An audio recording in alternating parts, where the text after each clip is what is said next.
یا اللہ یا رحمان یا رحیم۔ بسم اللہ الرحمن الرحیم۔ السلام علیکم، میں آپ کا طبیب حکیم مدثر فہیم آپ کو رمضان الکریم کے بابرکت مہینے کے ابتدائی مراحل میں داخل ہونے پر میں آپ کو مبارکباد پیش کرتا ہوں۔ یہ ایک ایسا مہینہ ہے جس میں ایک انسان اپنی روحانی، اپنی بدنی، اپنی جسمانی، اپنی ذہنی، اپنی نفسیاتی نشو و نما کرتا ہے۔ میرے دوستو، یہ نشو و نما جب ممکن ہے جب ان چاروں کا حالت صحت میں رہنا ممکن ہوگا۔ رمضان ایک ایسی عبادت ہے جس میں انسان کا ذہن، بدن، نفسیات، ذہن، روح ایک جگہ پہ، ایک نقطے پہ یعنی اللہ تبارک و تعالی پر مرکوز ہوتی ہے، اور وہ رمضان کے بابرکت مہینے میں اللہ کی رحمتوں سے مستفید ہوتا ہے۔ میرے دوست، میرے ملنے والے، میرے متعلقین رمضان سے قبل ہی مجھ سے رابطے میں تھے کہ اس رمضان میں، یہ جو وبا کے دوران آیا ہوا رمضان ہے، اس میں کیا احتیاطی تدابیر ہوں، نمبر 1، اور ہم اس کے دیگر جو روحانی، ذہنی اور نفسیاتی جو عوامل ہیں ان کو کیسے ہم ٹھیک رکھ کر اس رمضان سے پوری طرح مستفید ہو سکیں۔ دوستو، یہ سیگمنٹ ہے روحانی رمضان۔ اس روحانی رمضان کے پروگرام کے ذریعے کوشش کریں گے ہم آپ سے بلا ناغہ روز رمضان کے مہینے میں آپ سے رابطے میں رہیں۔ یہ پروگرام ہم لوگ، ہمارے دوست، گفتگو کے طرز کا یہ پروگرام ہوگا، اور یہ 11 بجے سے 1 گھنٹہ یا 2 گھنٹے تک یہ جائے گا، اور اس میں ہم لوگ امراض بدنی، امراض ذہنی، امراض روحانی کے اوپر بھی گفتگو کریں گے، ان کے سد باب کا بھی غور کریں گے، اور اس کو روکنے کے لیے ان کی پریونشن پہ بھی غور کریں گے۔ آج اس ویڈیو کا مقصد نمبر 1 آپ کو مبارکباد دینا ہے، نمبر 2 آپ کو آگاہ کرنا ہے کہ یہ عام رمضان نہیں، 2020 کا رمضان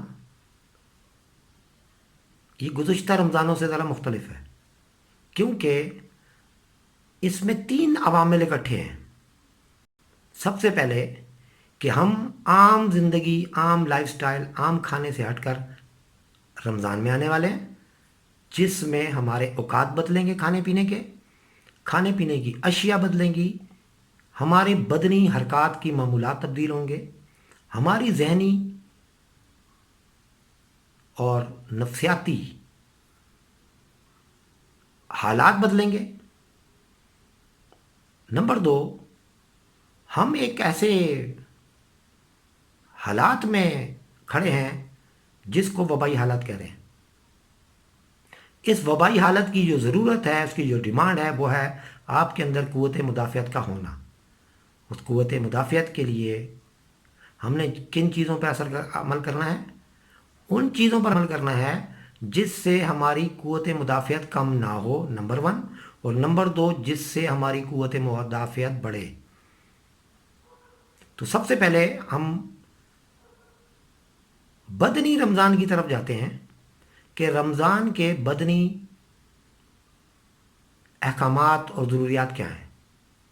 اس رمضان میں میں تمام دوستوں کو یہ تجویز دے رہا ہوں، سب کو یہ مشورہ دے رہا ہوں کہ پہلا پورشن افطار، دوسرا پورشن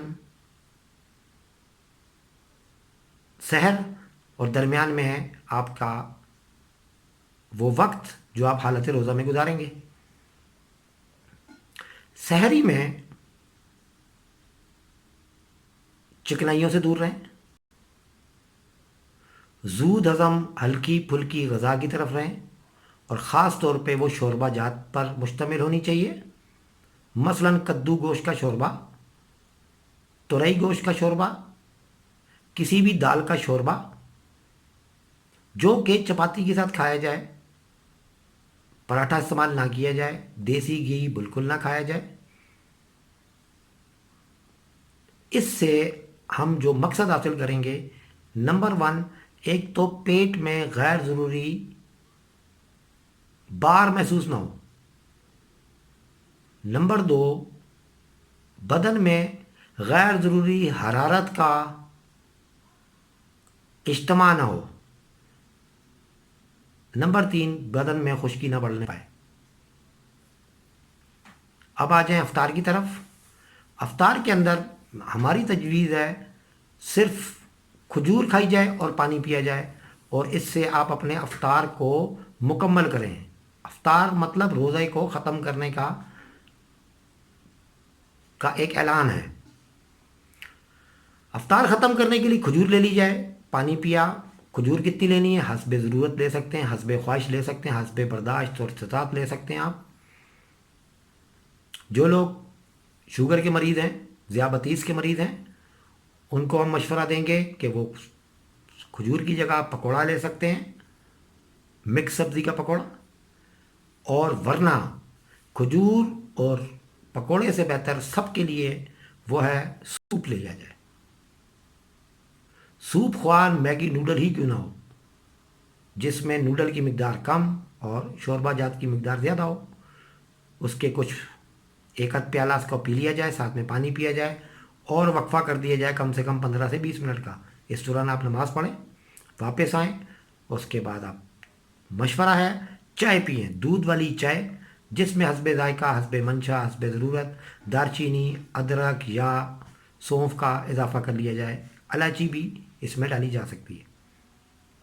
اس کے 15 سے 20 منٹ کے بعد آپ کھانا کھائیں، یا وہ افطار کا کھانا یا سامان جو آپ استعمال کرنا چاہتے ہیں وہ آپ استعمال کریں۔ فروٹ چاٹ بھی کھا سکتے ہیں، ملک شیک بھی پی سکتے ہیں۔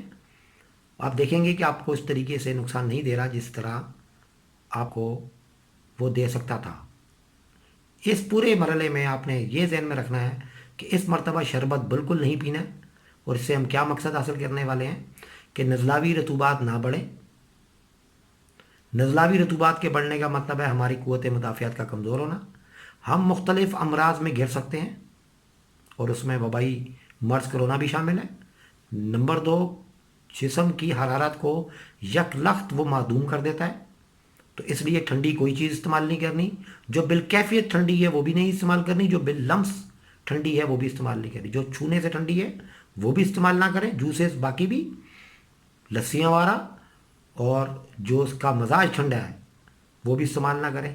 ٹھنڈے مزاج کے لیے عموماً لوگ شربت، اور شربت کے اندر تخم ملنگا، یہ سب ثابت یا اور گوند کتیرہ وغیرہ ٹائپ کی چیزوں کا اضافہ کرتے ہیں، جو اس مرتبہ نہ لیے جائیں۔ میں نے عرض کی سادہ پانی لیں اور اپنے آپ کو محفوظ رکھیں۔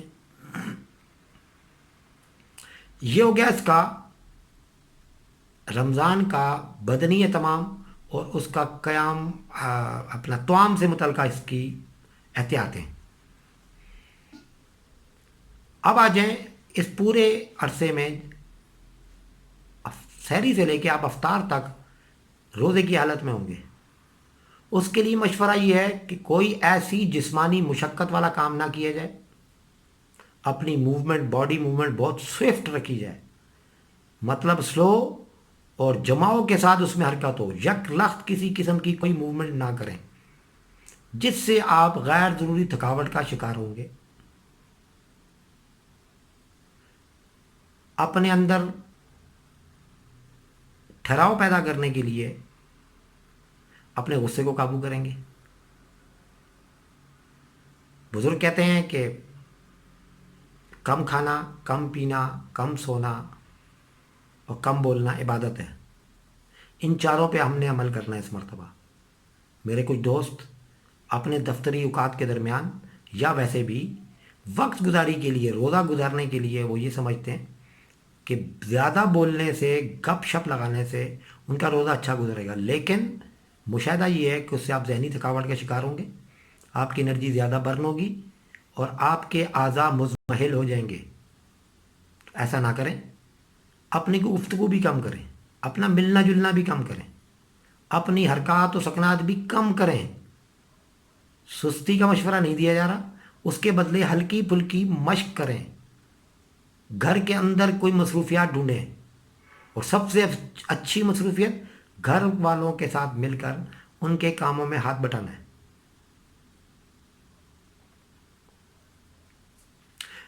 دن کے اوقات میں ظہر تک عموماً لوگ اپنے کاروباری اور معاشی معاملات سے فارغ ہو جاتے ہیں۔ میں یہ عرض کروں گا، قوت مدافعت بڑھائے رکھنے کے لیے روزے کو کے روحانی مقاصد اور ذہنی مقاصد اور بدنی مقاصد حاصل کرنے کے لیے، خیر و برکت سمیٹنے کے لیے عصر تک اپنے دیگر جتنے معمولات ہیں وہ مکمل کر لیں، چاہے اس میں آپ کا سودا سلف لانا ہے یا کچھ اور مصروفیات ہیں۔ عصر سے مغرب تک یہ تمام معمولات ترک کر دیں۔ آپ نے روزہ رکھا تھا، اللہ تبارک و تعالیٰ نے فرمایا کہ روزہ کی جزا میں خود ہوں، تو اس کا مطلب ہے ہم حالت روزہ میں، ان حالات میں اس لیے روزہ رکھ رہے ہیں کہ ہمارا منظور، ہمارا جو مقصود ہے وہ کیا ہے؟ اللہ تبارک و تعالیٰ کا قرب۔ تو اب عصر کے بعد سے اپنا ذہنی مشق کریں، اپنے ذہن کو اللہ کی طرف لے کے جائیں۔ اس سے پہلے جسمانی مشق کے طور پہ، خاص طور پہ افطار کے قریب میری درخواست پہ ایک دفعہ غور کیجئے گا، میرے بہت سارے دوستوں نے یہ تجربہ کیا، وہ یہ کہ آپ اپنی بھوک کو فیل کریں، اس کو بھولنے کی کوشش نہ کریں۔ روزے کے قریب 5، 10، 15، 20، 25 منٹ پہلے بھی اپنی بھوک کو غور سے دیکھیں کہ وہ آپ کی بھوک آپ کے اندر کیا کر رہی ہے۔ اپنی پیاس کو دیکھیے گا وہ کیا کر رہی ہے، وہ آپ کی بدن کو ٹھیک کر رہی ہوگی، آپ کی بیماریوں کو ڈھونڈ ڈھونڈ کے جلا رہی ہوگی، اور جب آپ کو یہ محسوس ہوگا آپ کا بدن ہلکا پھلکا ہوگا اور آپ روئی کے گالے کی طرح ہلکے پھلکے ہو جائیں گے، آپ کے اندر خوشی طمانینت آئے گی۔ اس کی نشانی یہ کہ آپ کا جسم گرمی کی طرف راغب ہو جائے گا، آپ کا جسم گرم ہو جائے گا۔ پہلے بھوک کے عالم میں آپ کا جسم ٹھنڈا ہوگا، ظہر تک جسم میں سستی، کسل مندی اور ٹھنڈک ہوتی ہے، لیکن ظہر کے بعد جب وہ جسم اپنا کام کر چکا ہوتا ہے، فالتو جو ٹاکسک ویسٹ ہے باڈی میں اس کو برن کر کے اس کا بہت زیادہ بوجھ آپ کے جسم سے ہٹا چکا ہوتا ہے، تو اب آپ کا جسم ہلکا پھلکا ہو رہا ہوتا ہے اور جسم حرارت اختیار کرتا ہے۔ وہ حرارت آپ کی لائف سٹریم بڑھاتی ہے، وہی آپ کی قوت مدافعت ہے۔ جب آپ اس کو محسوس کریں، آپ کے اندر خوشی کی لہر آئے، ان خوشی کی لہروں کو اللہ سے جوڑ دیں اور اللہ کا شکر ادا کریں۔ اللہ نے فرمایا کہ میں شکر کرنے والے بندوں کو اپنا دوست رکھتا ہوں اور وہ لوگ مجھے پسند ہیں۔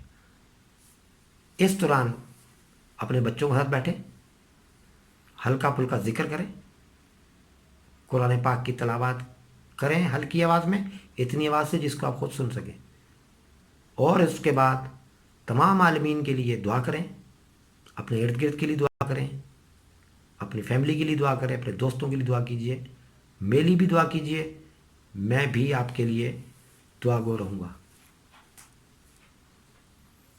کل پھر ملاقات کریں گے روحانی رمضان کے ساتھ۔ السلام علیکم ورحمۃ اللہ وبرکاتہ۔ یا اللہ یا رحمان یا رحیم